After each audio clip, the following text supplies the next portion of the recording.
এখন কথা বলবো, আপনারা আমার ভিডিওতে অনেক ধরনের কমেন্ট করেন যে ভাই যারা পাঁচ ব্যাংকে অ্যাকাউন্ট আছে তারা কিন্তু বিভিন্ন ধরনের জটিলতায় পড়ছেন। যেমন এই যে ঈদের মৌসুম আসলো, সেখানেও কিন্তু যে সরকার এই ব্যাংকে আপনাদেরকে টাকা দেওয়ার কথা ছিল সেটা কিন্তু পাচ্ছেন না। ঈদের যে টাকা সেটাও কিন্তু আপনারা পাচ্ছেন না।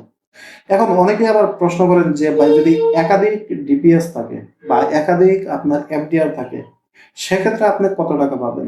ধরুন আপনার ২টা এফডিআর আছে, ৩টা, ৪টা, ৫টা এফডিআর আছে, ডিপিএস আছে, সেক্ষেত্রে আপনি কত টাকা পাবেন? কারণ আমরা প্রত্যেক ভিডিওতে বলছি, আপনার যদি ডিপিএস থাকে সেটা যখন আপনি ভাঙবেন বা সেটা যখন আপনি মেয়াদ এক্সপায়ার হয়ে যাবে, অর্থাৎ মেয়াদ যখন আপনার পরিপূর্ণ হবে, ডিপিএস যখন আপনার পরিপূর্ণ হবে আপনার মেয়াদ, তখন যখন আপনি ভাঙবেন, তখন কিন্তু আপনার যেটা করবেন সেটা হলো আপনার ২,০০,০০০ টাকা পর্যন্ত পাবেন। এটা কিন্তু আপনারা প্রত্যেকেই জানেন, আমরাও জানি, এবং বাংলাদেশ ব্যাংক থেকেও কিন্তু এই ধরনের একটা নির্দেশনা আসছে। এখন অনেকেই বলেন যে ভাই আমার ৪টা ৫টা ডিপিএস আছে, আমি কয় টাকা পাবো? দেখেন, এখানে যদি বিষয়টা আপনাদেরকে সুন্দরভাবে না বুঝিয়ে দিই তাহলে কিন্তু অনেকের মধ্যে একটা কনফিউশন চলে আসবে। আপনার যে ৫টা ডিপিএস আছে কয়টি ব্যাংকে, সেটা প্রথমে জানতে হবে। যদি ৫টি ব্যাংকে ৫টি ডিপিএস থাকে তাহলে প্রত্যেকটা ব্যাংক থেকে আপনার ২,০০,০০০ টাকা করে পাবেন। এবং অনেকের আছে শুধুমাত্র একটি অ্যাকাউন্ট আছে, এই একটি অ্যাকাউন্টের আন্ডারে ৫টি ডিপিএস আছে, তাহলে সে ব্যক্তি শুধুমাত্র একবারই ২,০০,০০০ অর্থ উঠাতে পারবেন। যদি ৫টি, ৪টি, ২টি, ৩টি, ১টি, যে কয়টা ডিপিএস থাকে একটি অ্যাকাউন্টের আন্ডারে, তাহলে কেবলমাত্র আপনি শুধু ২,০০,০০০ অর্থই উঠাতে পারবেন। আর যদি আগে উঠিয়ে থাকেন তাহলে আগে যেরকম বলছিলাম, টোটালি আপনার বিস্তারিত, আপনার এ টু জেড, নভেম্বরের ৫ তারিখ থেকে ২০২৪ নভেম্বরের ৫ তারিখ থেকে এই পর্যন্ত আপনি যদি ২,০০,০০০ অর্থ উঠিয়ে থাকেন সেভিং থেকে, ডিপিএস থেকে, ডিপিএস ব্যাংকে, অথবা শুধুমাত্র সেভিং থেকে, তাহলে আপনি পাবেন না।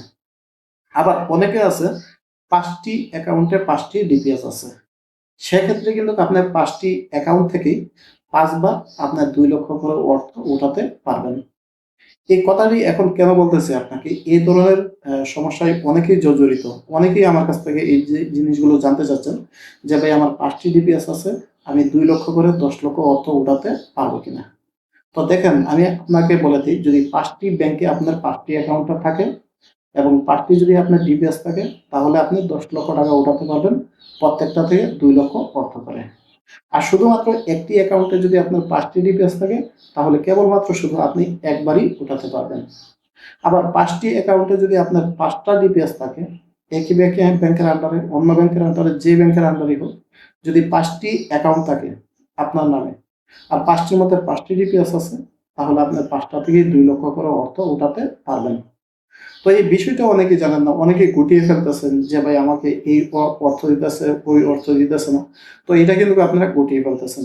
তো জিনিসটা অবশ্যই আপনারা স্পষ্ট একটা ধারণা নিবেন যে আপনার ৫টি ব্যাংকে ৫টি ডিপিএস থাকলে আপনার ২,০০,০০০ করে ৫ বার উঠাতে পারবেন। আর যদি একটিতে থাকে তাহলে কিন্তু আপনার ৫ বার উঠাতে পারবেন না। এই জিনিসটা অবশ্যই আপনারা মাথায় রাখবেন। তো অনেকে আবার যেটা করেন সেটা হলো একই অ্যাকাউন্টের আন্ডারে ২টা ৩টা একাধিক যে ডিপিএস করেন, সেক্ষেত্রে কিন্তু আপনি একাধিকবার উঠাতে পারবেন না। শুধুমাত্র একবারই উঠাতে পারবেন। তো আরেকটা বিষয় আছে, সেটা হলো বর্তমানে যে অর্থগুলো লেনদেন হইতেছে নতুন অর্থ, যেটাকে ৫ নভেম্বরের পরে ২০২৪ এর পরে যে অর্থগুলো লেনদেন হচ্ছে সেগুলোকে বলা হয় নতুন অর্থ বা ফ্রেশ অর্থ। যাদের ফ্রেশ অর্থ আছে তারা কিন্তু যত ইচ্ছে এত লেনদেন করতে পারবেন, উঠাতে পারবেন, পাঠাতে পারবেন, কোনো সমস্যা হচ্ছে না। এক্ষেত্রে কোনো লিমিট নেই, এক্ষেত্রে সম্পূর্ণ অর্থ ফেরত পাওয়া যাচ্ছে। তো এই বিষয়টা যদি আপনারা বুঝে থাকেন তাহলে অবশ্যই ভালো। যদি না বুঝে থাকেন আরো বিস্তারিত জানার জন্য মন্তব্য করতে পারেন। সবাইকে অসংখ্য ধন্যবাদ।